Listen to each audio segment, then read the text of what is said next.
की press conference बुलाने का मकसद ये था कि आप मुसलसल देख रहे हैं कि पैगंबर इस्लाम मोहम्मद अरबी सल्लल्लाहु अलैहि वसल्लम की शान में गुस्ताखियों का एक सैलाब है। रोज़ रोज़ जब से ये बीजेपी गवर्नमेंट आई है 2014 से 2015 से ये सिलसिला शुरू हो गया है और ये सिलसिला बढ़ता ही जा रहा है।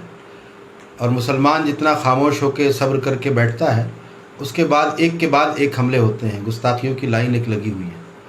तो हमें उस गुस्ताखियों को रोकना है, क्योंकि हमारे आका सल्लल्लाहु अलैहि वसल्लम ने हमेशा अमन का दर्स दिया है। और जो लोग इस तरह की बातों को फैलाते हैं वो गलत मैसेज देते हैं। इसके लिए हमारे पास उलमा मौजूद हैं जो डिबेट भी करने के लिए तैयार हैं हर तरह से। लेकिन जो गुस्ताखियाँ की जाती हैं, इतने भद्दे जुमले कहे जाते हैं, अल्लाह ताला की शान में ऐसा जुमला कहना माज़अल्लाह बहुत शदीद। अभी नित्यानंद ये नरसिंहानंद ने जो गुस्ताखी की और पैगंबर इस्लाम सल्लल्लाहु अलैहि वसल्लम की शान में जो गुस्ताखी की, ये नहायत ही नाकाबिल बर्दाश्त है। अब मुसलमानों का पैमाना जो है वो सब्र से लबरेज़ हो चुका है। अब हम बर्दाश्त नहीं कर सकते। इसलिए आज एक हमने मीटिंग बुलाई थी नेशनल लेवल पर, जिसमें मुल्क के उलमा थे बहुत से, और साथ साथ दरगाहों के सज्जादगान मौजूद थे, और सब ने वहाँ पर माहिरीन क़ानून मौजूद थे। सब ने ये मिलकर ये फ़ैसला लिया है कि अब हम सिर्फ़ FIR और ये जो अपना मेमोरेंडम है इस तक महदूद नहीं रहेंगे, क्योंकि मेमोरेंडम और FIR से अब कुछ हो नहीं रहा है। क्योंकि पूरा प्रोटेक्शन दिया हुआ है, पूरा उसको सेफ्टी दी गई है और उसको गिरफ़्तार नहीं किया जा रहा है, सिर्फ टहलाया जा रहा है, आश्वासन दिए जा रहे हैं। तो हर जगह बस आश्वासन पे ही काम चल रहा है। अभी 3 दिन पहले बरेली शरीफ में एक बहुत बड़ा, चूँकि सुन्नियों का सबसे बड़ा मरकज़ है बरेली, तो वहाँ पर एक प्रोटेस्ट हुआ था। वहाँ पर भी SP साहब आए और उन्होंने यही कहा कि साहब हम आश्वासन देते हैं कि FIR होगी। FIR पहली बात तो होती नहीं है, और जो हो जाती है उन पर कार्रवाई नहीं होती है, अरेस्ट वारंट जारी नहीं होते हैं। तो वो जारी होने चाहिए, उसको अरेस्ट करना चाहिए और एक लंबी सज़ा दी जानी चाहिए। ये लोग गुस्ताखी इसलिए करते हैं क्योंकि 3 साल से ज़्यादा सज़ा इनको लगता है हमें नहीं मिलेगी, और ज़्यादातर बाहर से ही बेल हो जाती है, पुलिस स्टेशन से ही बेल हो जाती है, या कोई लोकल मजिस्ट्रेट बेल दे देता है। इस वजह से वो चाहते हैं कि अब हम करते रहेंगे गुस्ताखी, कोई फ़र्क नहीं पड़ने वाला हमारे ऊपर। तो ऐसी सूरत में अब हमने ये तय कर लिया है, आज हमारा जो पूरा एक बहुत बड़ा मजमा था और सब ने ये पूरा फाइनली डिसाइड किया है कि हम अपने नबी की इज़्ज़त व अज़मत के लिए अब हर कुर्बानी देने को तैयार हैं। इसके लिए हमने फ़ैसला लिया है कि 21 मार्च 21 रमज़ानुल मुबारक को हम इस मुबारक दिन में अपने नबी की इज़्ज़त को महफूज करने के लिए और उनके गुस्ताखों को सज़ा दिलाने के लिए, हम किसी एक गुस्ताख की बात नहीं कर रहे हैं, बल्कि एक बड़ी तादाद है गुस्ताखियों की। मैं आपको दिखाऊं, ये आप देखें लिस्ट है, ये जो बाकायदा स्पॉन्सर किए जा रहे हैं ये लोग, ये आप देखें, ये गुस्ताख है कॉलोनल RSN सिंह। इसके बाद ये देखें, ये लाइन लगा के ये सब गुस्ताख हैं। तो हमें ये सब सलाखों के पीछे चाहिए, या ये सलाखों के पीछे होंगे या तो हम नहीं रहेंगे, क्योंकि हमारे सरों पे जो गर्दनें हैं वो हमारे नबी की अज़मत के लिए हैं। इसलिए अब हमने जेल भरो आंदोलन का पूरा तहैया कर लिया है, ऐलान कर दिया है, और पूरे मुल्क से मुसलमान इंशाअल्लाह ताला इसके लिए तैयार रहेगा। कहा जाता है देश जो है आस्था पे चलता है, और आस्था पे जो है गाय को जो है के ऊपर कानून है। तो फिर क्या इस पे कानून नहीं बनना चाहिए? जब किसी की आस्था होती है तो किसी के जो है पैगंबर पे उंगली उठाना, उंगली वाले में गलत शब्द बोलना बिल्कुल बनना चाहिए। और इसके लिए हमने करीब 2 साल पहले प्राइम मिनिस्टर ऑफ इंडिया को एक लेटर लिखा था, जिसमें हमने डिमांड की थी।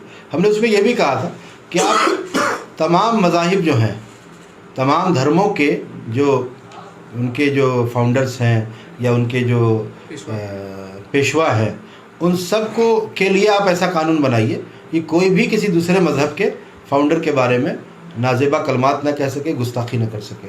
लेकिन जाहिर सी बात है, हमारे यहाँ जंगल राज चल रहा है, लेटर पे क्या होना है, यहाँ तो धरने प्रदर्शन से भी नहीं होता है। इसलिए हम लोगों ने तय कर लिया कि अब हम जेल में रहेंगे, चाहे भूखे रहना पड़े, प्यासे रहना पड़े।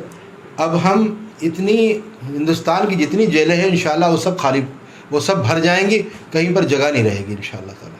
क्योंकि मुसलमान इस वक्त बहुत थक चुका है, FIR करके, मेमोरेंडम दे करके, اور باتیں کر کے کچھ ہونے والا نہیں ہے اس سے. لہٰذا اب ہم بالکل پوری طرح تیار ہیں اور ہم نے اس کے لیے ایک نعرہ دیا ہے کہ یا ہم رہیں گے یا گستاخ. اچھا، آپ کی اس پالیسی جو آپ نے جو ہے گرفتاری کی پالیسی بنائی ہے، تو کون کون لوگ اور کون کون آرگنائزیشن آپ کا ساتھ دے رہی ہیں؟ ہم اس کو ڈسکلوز نہیں کر سکتے، یہ ہماری ایک پالیسی ہے تحریک کی، لیکن یہ مان کے چلیں کہ انشاءاللہ یہ ایسا ہوگا کہ دنیا دیکھے گی انشاءاللہ. دنیا کو یہ سمجھ میں آ جائے گا کہ مسلمان اپنے نبی سے کیسی محبت کرتا ہے. یہ ہم کر کے دکھائیں گے، کیونکہ ہم تو کہتے ہیں نا، بتلا دو گستاخ نبی کو غیرت مسلم زندہ ہے، ان پر مر مٹنے کا جذبہ کل بھی تھا اور آج بھی ہے. اور ہم ایک بات اور کہتے ہیں کہ جو جان مانگو تو جان دیں گے، جو مال مانگو تو مال دیں گے، مگر یہ ہم سے نہ ہو سکے گا، نبی کا جاہ و جلال دیں گے. تو ہم لوگوں سے بھیک مانگنے کے لیے نہیں کھڑے ہوئے ہیں کہ ہم صاحب جا کے ایس پی صاحب اور ان سے بھیک مانگتے رہیں. نہیں، ہمارا اب سیدھا موٹو یہ ہے کہ ہمیں اب خود آگے بڑھ کے اپنا حق حاصل کرنا ہے. اپنے نبی کی عظمت کی حفاظت کے لیے ہر محاذ پہ ہمیں جانا ہے، کیونکہ اسلام ظلم کی تعلیم نہیں دیتا، لیکن جب ظلم کیا جائے تو اسے سہنے کی بھی تعلیم نہیں دیتا. آج جہاد کے معنی و مفہوم کو توڑ مروڑ کے پیش کیا جاتا ہے. جہاد کو پہلے وہ سمجھیں، وہ پڑھیں، نہ سمجھ پائیں تو ہمارے علماء موجود ہیں، ان علماء کے پاس بیٹھ کے سمجھیں. آپ نے ایک ریکارڈ دکھایا کہ لگاتار 4-5 سال سے یہ چیزیں بڑھ رہی ہیں، وہیں دوسری طرف جو ہے پردھان منتری ایک نعرہ دیتے ہیں، سب کا ساتھ، سب کا وکاس اور سب کا وشواس. وہ نعرے کے باوجود جو ہے ان جیسے لوگوں پہ ایکشن نہیں لیا جا رہا ہے اس گورنمنٹ پہ. وہ آپ کے سامنے ہے ساری چیزیں کہ یہ کہتے کچھ ہیں اور کرتے کچھ ہیں. ہاتھی کے دانت کھانے کے اور دکھانے کے اور. تو ان کا اصل میں یہی ہے کہ پبلک کو بیوقوف بناؤ. انہوں نے تو یہ بھی کہا تھا کہ صاحب 15 لاکھ آئیں گے، فلاں ہوگا، یہ کر دیں گے، اتنی نوکریاں دے دیں گے. کیا ہے، سب جھوٹی تو ہے. تو یہ سب کا ساتھ، سب کا وکاس کرتے ہیں، ایسا کچھ نہیں ہے. یہ صرف RSS کا وکاس کر رہے ہیں، اور RSS کی مانسکتا رکھنے والوں کا وکاس کر رہے ہیں، وہ چاہے چھوٹے ہوں یا بڑے ہوں. اور جو RSS کی مانسکتا نہیں رکھتے ہیں، جو عام ہندو ہیں، یہ ان کا بھی وکاس نہیں کر رہے ہیں. بھئی آپ سوچئے کہ نوٹ بندی ہوئی تو کیا مسلمان کا نقصان ہوا؟ سب سے زیادہ نقصان تو ہندوؤں کا ہوا. لیکن ان کو دھرم کے نام پر سمجھا کے رکھا جاتا ہے کہ دیکھو ٹھیک ہے، تھوڑی پرابلم برداشت کر لو، لیکن دیکھو ہم یہ کر رہے ہیں، ہم یہ کر رہے ہیں. اب ہم دیکھو بابری مسجد کے لیے یہ کر دیا ہم نے، ابراہیم مندر بننے جا رہا ہے، ابراہیم مندر بنا رہے ہیں. تو یہ سب کرتے رہیں گے، اس طرح کے ایشوز لاتے رہیں گے اپنے کو سत्ता میں بنائے رکھنے کے لیے. اچھا، اس شخص کے اوپر جو ہے امانت اللہ خان FIR کراتے ہیں اور وہ ایک ٹویٹر پہ پوسٹ لکھتے ہیں، اس کے بعد امانت اللہ خان پہ جو ہے FIR ہوتی ہے اور ان پہ کارروائی ہو رہی ہے. جنگل راج اسی کو تو کہتے ہیں. جنگل راج کسے کہتے ہیں؟ جنگل راج یہی ہے کہ جو بار بار جرم کر رہا ہے اس پر کوئی کارروائی نہیں ہو رہی ہے. اور کارروائی کس پر کر رہے ہیں؟ کہ جو اس کے خلاف آواز اٹھا رہا ہے، یعنی کہ ظلم کے خلاف آواز اٹھانے والے پر کارروائی ہو رہی ہے. اور ہمیں معلوم ہے کہ ہم گرفتاری دیں گے تو ہمیں آسانی سے گرفتار نہیں کیا جائے گا. ہمیں لاٹھیاں بھی پڑیں گی، ہو سکتا ہے آنسو گیس چھوڑیں، ہو سکتا ہے یہ گولیاں چلائیں، یہ کچھ بھی کر سکتے ہیں. کیونکہ یہ جنگل راج ہے، یہاں پر حالات ایسے ہیں کہ کچھ بھی آپ سوچ نہیں سکتے یہ کیا کر سکتے ہیں. اور ہم ہر چیز کے لیے